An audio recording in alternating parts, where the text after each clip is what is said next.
동생의 절망적인 구조 요청 전화 뒤에 숨겨진 충격적인 진실은 무엇이었을까요?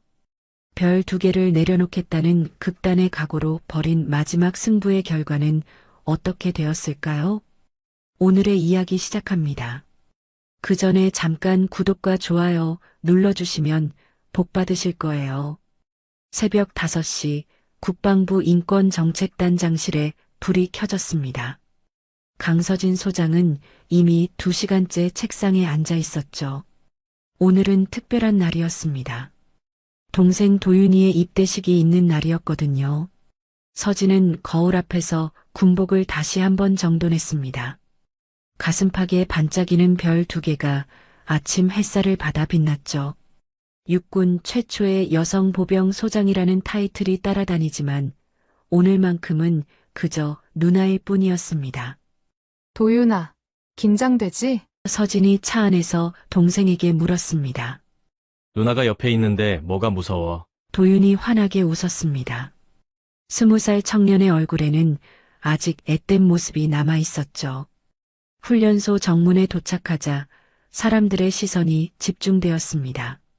별 2개를 단 여성 장성이 나타나자 훈련병들과 가족들이 웅성거렸죠. 하지만 서진의 눈에는 오직 동생만 보였습니다. 자, 이제 진짜 군인이 되는 거야. 서진이 도윤이의 어깨에 손을 올렸습니다. 입대 서류를 작성하고 신체 검사를 마친 후 마침내 계급장을 다는 순간이 왔습니다. 서진은 직접 도윤이의 어깨에 일병 계급장을 달아주었죠. 떨리는 손으로 천천히 정성스럽게 말입니다. 도윤아, 잘 들어. 서진이 동생의 2 어깨를 잡고 말했습니다. 누나가 살아있는 한 아무도 널 건드릴 수 없어. 이 약속은 내 별보다 무겁다. 도윤이의 눈에 눈물이 맺혔습니다. 누나, 고마워 정말 고마워. 울지마 군인이 되는 건데. 서진도 목이 메었지만 억지로 웃었습니다. 주변 훈련병들이 부러운 시선으로 바라보았습니다. 소장 누나를 둔 훈련병이라니 누가 함부로 건드리겠습니까? 형님 부럽네요.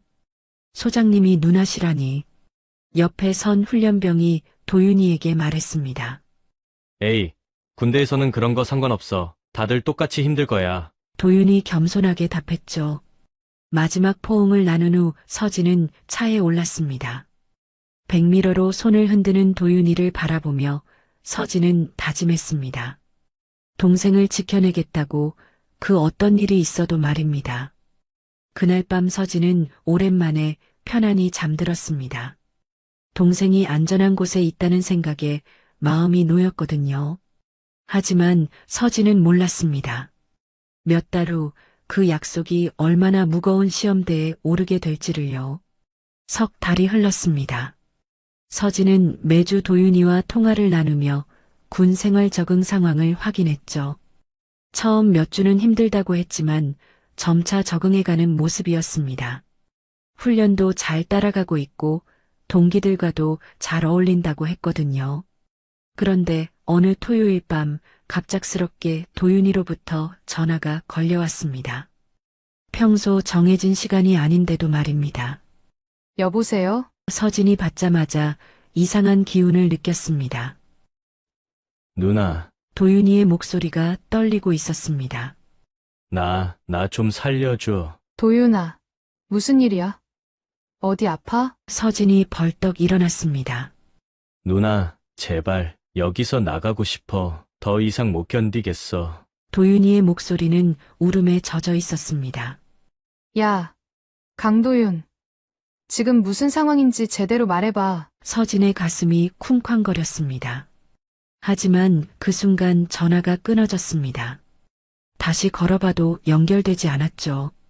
서진은 즉시 부대 당직실에 연락했지만 훈련병은 취침 중이라는 답변만 돌아왔습니다. 서진은 그날 밤 한잠도 자지 못했습니다. 동생의 떨리는 목소리가 귓가에서 맴돌았거든요. 20년간 군 생활을 해온 경험으로 봐도 뭔가 심상치 않았습니다. 새벽 5시 서진은 더 이상 참을 수 없었습니다. 비상 연락망을 통해 헬기 지원을 요청했죠. 소장의 긴급 명령이라니 누가 거부하겠습니까? 목적지는 어디십니까? 조종사가 물었습니다. 제7보병사단 신병교육대. 서진의 목소리는 단호했습니다. 헬기가 이륙하며 서울 시내가 발 아래로 사라졌습니다. 서진의 마음은 점점 불안해졌죠. 20회 군 생활 동안 쌓인 직감이 경보를 울리고 있었습니다. 1시간 후 부대에 도착한 서진을 맞이한 건 당황한 간부들이었습니다. 새벽에 갑자기 나타난 소장을 어떻게 맞아야 할지 몰라 하더군요. 강도윤 일병을 당장 데려와. 서진이 명령했습니다. 그런데 소장님, 새벽 시간이라 중대장이 머뭇거렸습니다. 지금 당장. 서진의 목소리에 간부들이 움찔했습니다. 10분 후 나타난 도윤이의 모습을 보고 서진은 경악했습니다. 얼굴 한쪽이 멍들어 있었고 입술이 터져 있었거든요. 무엇보다 도윤이의 눈빛이 완전히 달라져 있었습니다. 도윤아. 서진이 다가가자 도윤이 무너져 내렸습니다. 누나 미안해, 정말 미안해. 도윤이 흐느꼈습니다. 간부들은 서둘러 해명했습니다. 훈련 중 사고였습니다. 격투 훈련에서 실수로. 하지만 서진의 날카로운 눈빛은 이미 모든 걸 꿰뚫고 있었습니다. 이건 단순한 사고가 아니었습니다. 서진은 도윤이를 의무실로 데려가 치료를 받게 한 후 곧바로 부대장실로 향했습니다. 문희철 대령은 이미 서진을 기다리고 있었죠. 소장님, 이렇게 갑작스럽게 오시다니. 문 대령이 어색하게 웃었습니다. 내 동생한테 무슨 일이 일어났는지 정확히 알고 싶습니다. 서진은 바로 본론을 꺼냈습니다. 아, 그건 정말 안타까운 사고였습니다. 격투 훈련 중에 동기끼리 부딪히면서 문 대령이 준비된 듯한 설명을 늘어놓았습니다. 하지만 서진은 이미 눈치채고 있었습니다. 부대장의 시선이 자꾸 다른 곳으로 향하고 손가락이 책상을 두드리는 게 거짓말의 전형적인 신호였거든요. 그럼 사고 경위서를 보여주십시오. 서진이 요구했습니다. 그게 아직 작성 중이라. 문 대령이 당황했습니다. 서진은 직접 훈련병들을 만나보기로 했습니다. 도윤이와 같은 분대원들을 불러 개별 면담을 진행했죠. 하지만 모두 입을 다물고 있었습니다. 정말 훈련 중 사고였나? 서진이 물었지만 훈련병들은 고개만 끄덕일 뿐이었습니다. 하지만 서진은 포기하지 않았습니다. 20년간 군 수사 경험을 쌓아온 서진에게는 뭔가 감춰진 게 있다는 게 너무나 명백했거든요. 그날 오후 서진의 핸드폰이 울렸습니다. 국방부 인사기획관이었죠. 서진아, 무슨 일이야? 부대에서 연락이 왔는데. 인사기획관의 목소리가 조심스러웠습니다. 제 동생이 다쳤습니다. 진상을 파악하고 있어요. 서진이 답했습니다.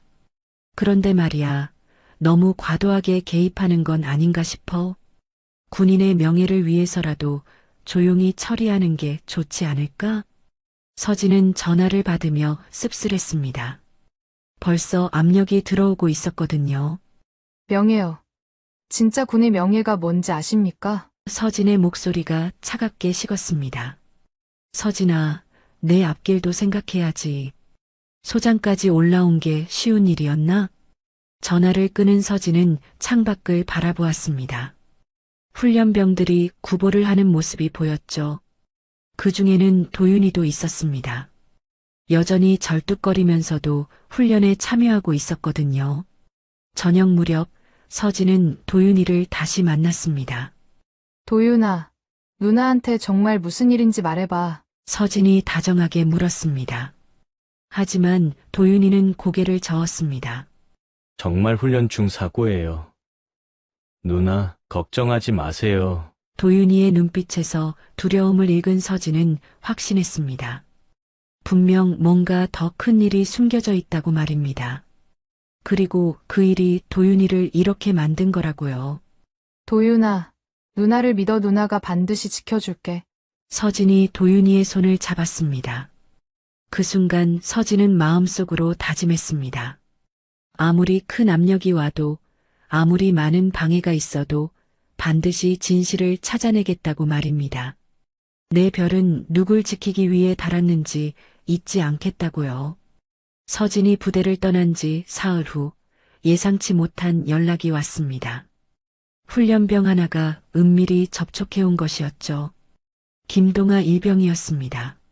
소장님, 제가 도윤이 형과 같은 분대인 김동아입니다. 떨리는 목소리로 전화를 걸어온 동아는 간절했습니다.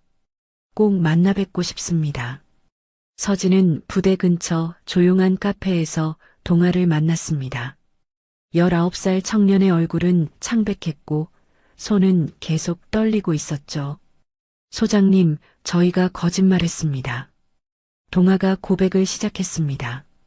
도윤이 형한테 일어난 일은 사고가 아니에요. 서진의 가슴이 쿵 내려앉았습니다. 예상했던 일이지만 직접 듣는 건 달랐거든요. 임대호 중사가 도윤이 형을 때렸습니다. 그것도 한두 번이 아니라 계속요. 동아의 목소리가 점점 작아졌습니다. 왜? 무슨 이유로? 서진이 물었습니다. 이유는 없었어요. 그냥 재미로요. 도윤이 형이 소장님 동생이라는 걸 알고 나서는 더 심해졌습니다.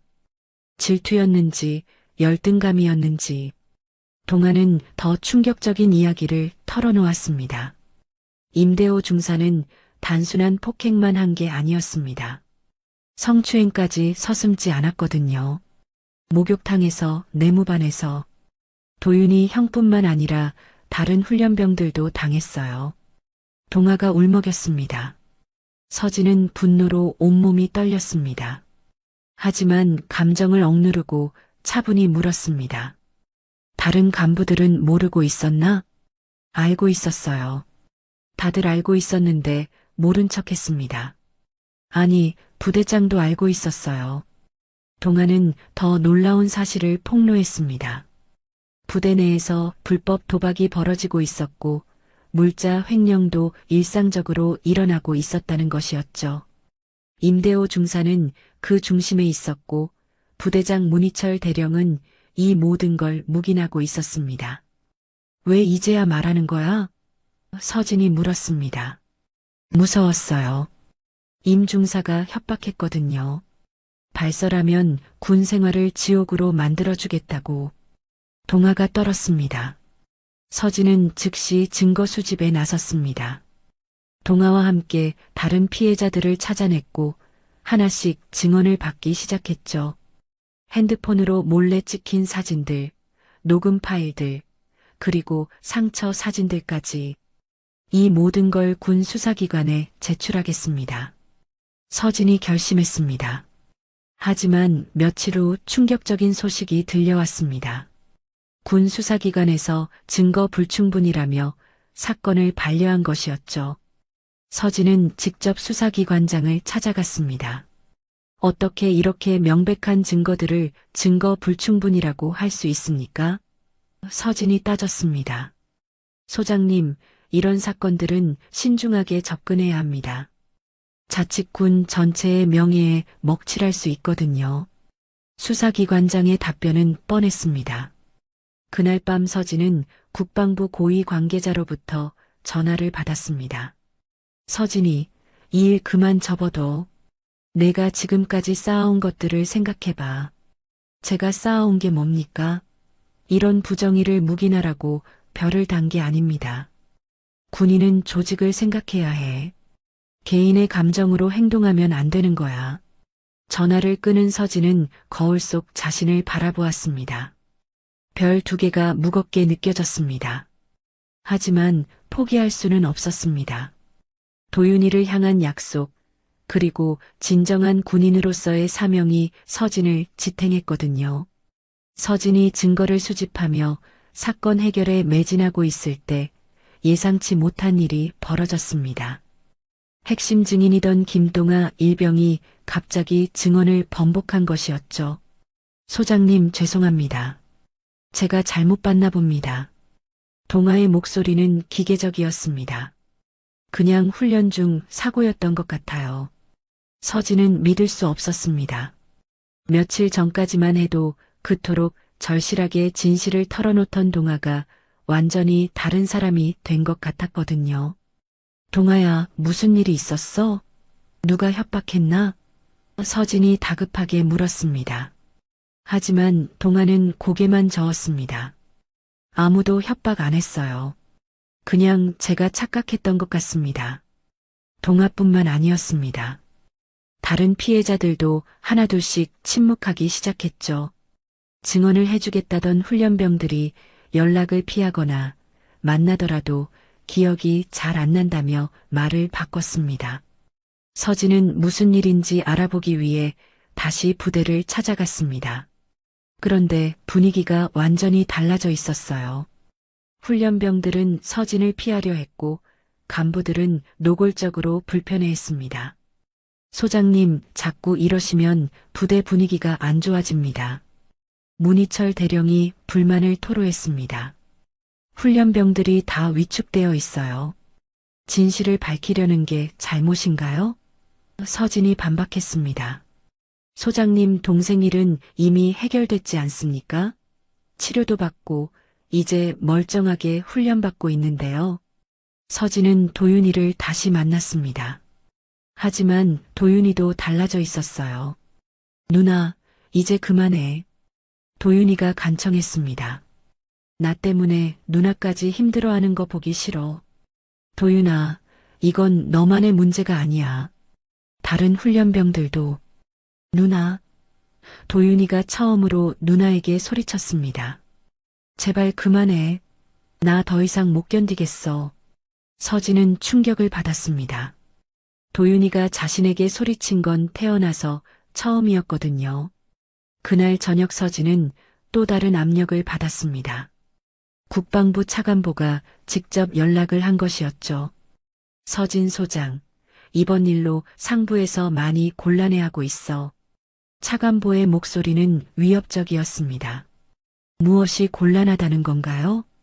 군 전체의 신뢰도가 떨어질 수 있다는 거지. 언론에라도 새어나가면 큰일이야. 그럼 진실을 은폐하자는 말씀이신가요? 은폐가 아니라 적절한 선에서 마무리하자는 거야. 장군님 커리어도 생각하셔야죠. 전화를 끊은 후 서진은 깊은 고민에 빠졌습니다. 지금까지 쌓아온 모든 것을 잃을 수도 있는 상황이었거든요. 하지만 더 큰 문제는 증인들이 모두 입을 다물었다는 것이었습니다. 며칠 후 서진은 우연히 김동아 일병의 어머니를 만났습니다. 동아 어머니는 울면서 말했습니다. 소장님, 우리 동아가 전화해서 울면서 그러더라고요.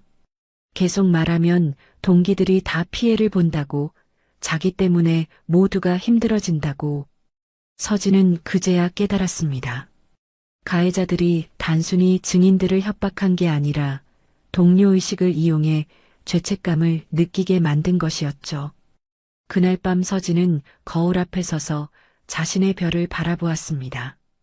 이 별들이 정말 무엇을 의미하는지, 자신이 지켜야 할 것이 무엇인지 깊이 생각했습니다. 내가 이 계급장을 내려놓더라도 동생 하나 지키지 못한 채 살 순 없다.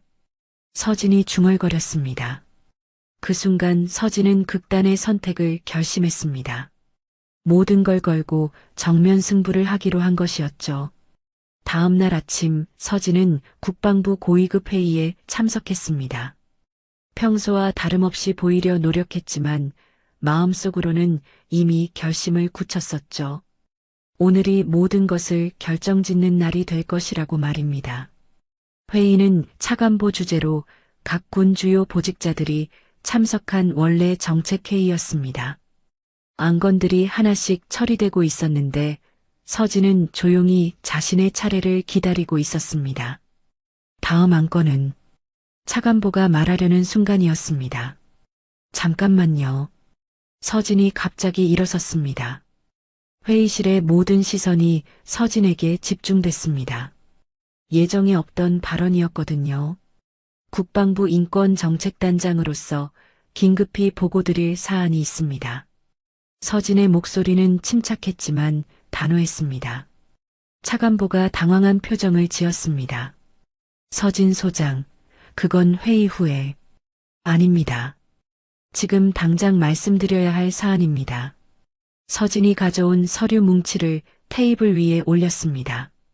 제7보병사단 신병교육대에서 일어나고 있는 조직적 인권 침해와 부정부패 사건에 대해 전면 폭로하겠습니다. 회의실이 순식간에 얼어붙었습니다. 모두가 서진을 바라보며 무슨 말인지 이해하려 했죠.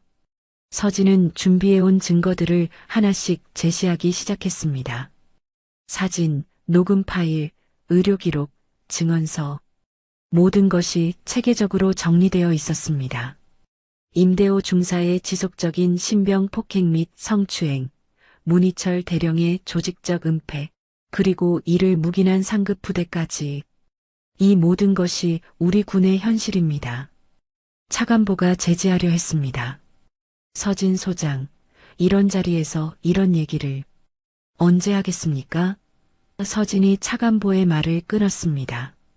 수사기관에서는 증거 불충분이라며 덮으려 하고 증인들은 협박당해 입을 다물고 있는데요. 서진은 계속해서 증거를 제시했습니다. 부대 내 불법 도박, 물자 횡령, 그리고 이 모든 것을 알고도 덮어준 지휘관들. 이것이 우리가 지키려는 군의 명예입니까? 한 장성이 불편한 기색을 드러냈습니다. 소장, 그런 식으로 접근하면 군 전체가 진짜 군의 명예는 부패를 덮는 게 아니라 잘못을 바로잡는 것입니다. 서진의 목소리가 회의실에 울렸습니다. 모든 이들이 침묵했습니다. 서진의 기세에 압도당한 것이었죠. 저는 지금 국방부 차관보님께 정식으로 요청드립니다. 서진이 차관보를 똑바로 바라보며 말했습니다. 특별감찰단을 구성해 이 사건을 전면 재수사하십시오. 차관보가 난색을 표했습니다. 그건 너무 성급한. 안 그러면 제 별 2개를 내려놓고 끝까지 싸울 겁니다. 서진의 선언에 회의실이 다시 한번 정적에 빠졌습니다. 서진은 자신의 계급장을 만지며 계속했습니다. 저는 이 별을 권력을 위해 단 게 아닙니다. 약한 자를 지키고 정의를 세우기 위해 단 것입니다.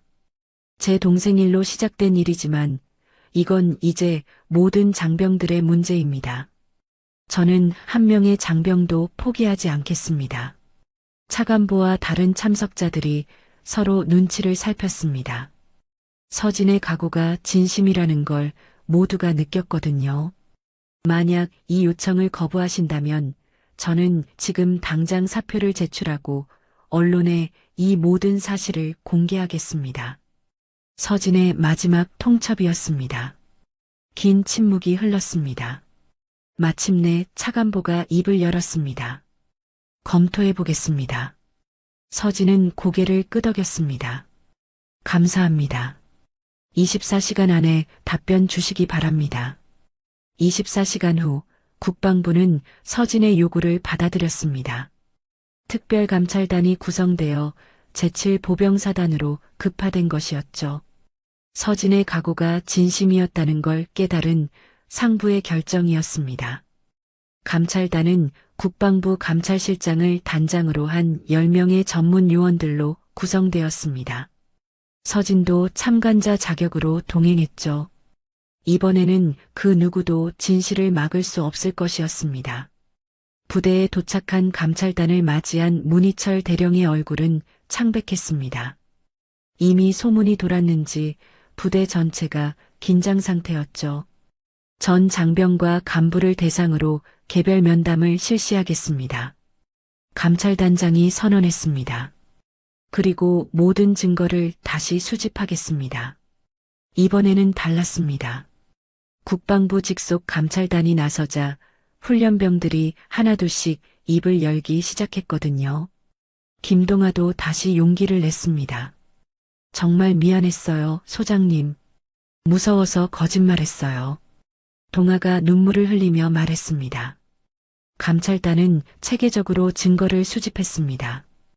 임대호 중사의 휴대폰에서 불법 도박 관련 대화들이 발견되었고 부대 회계에서도 의혹스러운 부분들이 드러났습니다. 결정적 순간이 왔습니다. 임대호 중사가 감찰단 앞에 불려왔을 때였죠.